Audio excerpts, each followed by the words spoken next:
Hi everybody. We have a lot of material to get through so that we're in shape for the tutorial I'll put up a little bit later today. And I wanted to take the opportunity to slightly change up the way that I'm recording these videos. I'll still have the same amount of stuff for today's lecture, but I'm going to break this up into smaller sections that you can look at in just sort of bite-sized pieces. All the material I'm talking about today comes from lectures 27 and 28 in the Total Notes PDF, and as you're following along with that, you'll see that I'm skipping a lot of the proof details that are in those sections. Last time we introduced continued fractions.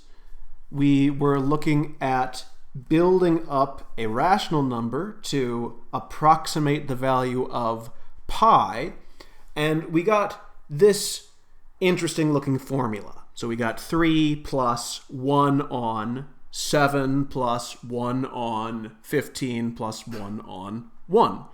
And we calculated that out, and it was fairly close to the value of pi. We were within 1/1,000,000th, if I recall correctly. And the way that we got this continued fraction was from using the continued fraction algorithm. So we'd say that pi has an integer part of 3.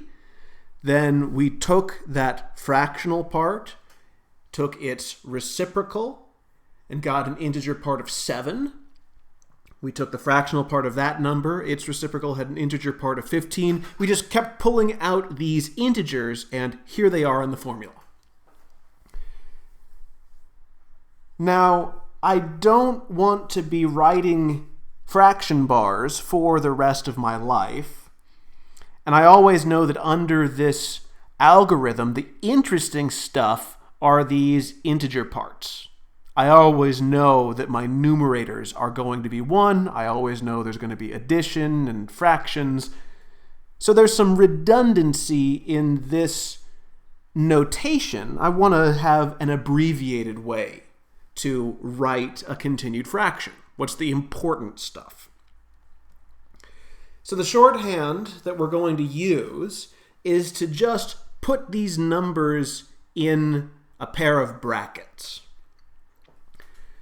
So if I have integers a0, a1, a2, up to ak, and put them all into brackets like this, that's going to be my shorthand for the continued fraction that's built out of those integers. So my a0 will be the integer part of this number. My a1 will go here in the formula. I'll have 1 on a1 plus 1 on a2 plus 1 on a3, and so forth. One thing that I like to do with this notation is I put a semicolon between the a0 and the a1 to help remind me that the a0 is ultimately the integer part of the number that I get, and then all of the a1s, a2s, a3s, those are what I'm dividing by as I go through here. That is not standard. Some authors will just use a comma there. I do it because I find it convenient for my own purposes.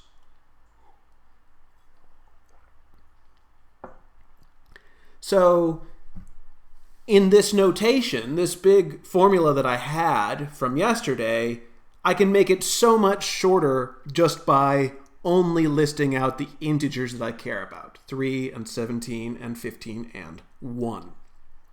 So it's important that you understand how this condensed notation is working, how we can unroll this into some continued fraction, and then if I really wanted to, I could simplify this into some simple fraction, right? Some single numerator, some single denominator, and I know that that's going to be some rational number. One thing you can notice here is that continued fraction notation is not unique. because if I replaced this 15 and this 1 with just a 16, my continued fraction formula would say 3 plus 1 on 7 plus 1 on 16. And algebraically, that's the same thing as I've got here, because my 15 plus 1 on 1 is just 16. So one thing to be careful about is that continued fraction representation for rational numbers is not unique. I can always take my last number down here and just replace it with something plus 1 on 1.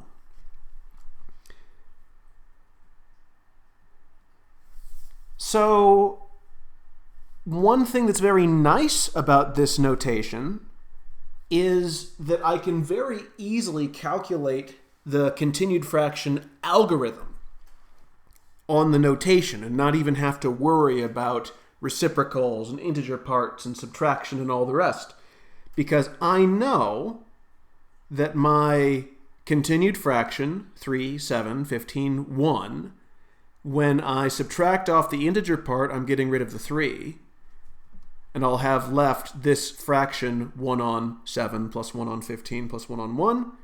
Its reciprocal is 7 plus 1 on 15 plus 1 on 1, which is written 7, 15, 1. So I did this towards the end of the previous lecture. Here again, I've got it using my condensed notation, and all I'm doing here is I'm just deleting the leftmost number here, and I move the semicolon over to remind myself that, okay, this is a number who is slightly bigger than 7. This is a number who is slightly bigger than 15. This is exactly 1. That's another reason why I like the semicolons. It helps me estimate how big these numbers are supposed to be. I know that pi, this is a fraction approximating pi, is slightly more than 3. It has integer part 3, and then some fractional part. We saw last time that finite continued fractions, like this one, are always rational numbers. If it stops, then it has to be rational. This is the same way as decimal expansions work. If your decimal expansion stops, you automatically know that the number you're looking at is rational. So if I want to represent irrational numbers in this way, to actually exactly represent them, not just approximate them, it stands to reason that I'm going to need infinite continued fractions. And can I just have a list of these numbers that goes on forever? Well, sure, why not? A list is a list. But does that actually get me a number I can work with? That will be the topic for the second part of this lecture. See you in a bit.